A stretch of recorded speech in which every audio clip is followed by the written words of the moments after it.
हम पहले ही पौधे की हिफाजती तह यानी एपिडर्मिस से मिल चुके हैं। इस वीडियो में हम देखेंगे कि एपिडर्मिस कैसे तख्लीकी अंदाज इख्तियार करता है, कभी मोम जैसी तह बनाता है और कभी बाजू जैसे शाखें उगाता है ताकि पौधे को बेहतर तहफ़्फ़ुज़ दे सके। सबसे पहले बात करते हैं क्यूटिकल की, जो एपिडर्मिस की एक अपग्रेडेड खुसूसियत है।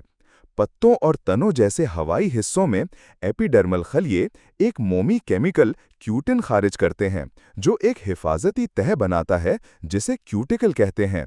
ये क्यूटिकल सूरज की नुकसानदेह अल्ट्रावायलेट शुआओं को रोकने के साथ साथ नमी या पानी के बुखारात को भी पौधे से बाहर निकलने से रोकता है। ये मोमी तह पानी को दफा करती है, यानी पानी इस तह से गुजर नहीं सकता। इसीलिए क्यूटिकल पौधे में नमी को बंद करके रखता है और ट्रांसपिरेशन यानी पानी के बुखारात के इखराज की रफ्तार को कम करता है। सहराई पौधों में, जहां पानी निहायत कीमती होता है, क्यूटिकल निस्बतन ज्यादा मोटी होती है ताकि पानी का इखराज मजीद कम हो जाए। मगर बात यहीं ख़त्म नहीं होती। एपिडर्मिस मुख्तलिफ जगहों पर मुख्तलिफ अंदाज में खुद को ढालता है।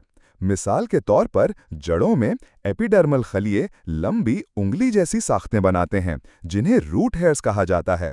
ये जड़ें मट्टी से पानी और मैदनियात जज़्ब करने के अमल को आसान और मौसर बनाती हैं। चूंकि ये रूट हेयर्स जड़ के खलियों की सतही रकबा बढ़ा देती हैं, इसलिए पानी और मैदनियात के ज़्यादा से ज़्यादा जज़्ब का इम्कान होता है। स्मार्ट है ना? खुलासा ये कि पौधे के हवाई हिस्सों में एपिडर्मिस क्यूटिन बनाता है, जो क्यूटिकल की शक्ल इख्तियार करता है, और ये क्यूटिकल यूवी शुआओं को रोकता है और पानी के नुकसान को कम करता है। जबकि जड़ों में एपिडर्मल खलिए रूट हेयर्स बनाते हैं, जो पानी और ग़िज़ाई अज्जा के मौसर जज़्ब के लिए सतही रकबा बढ़ाते हैं।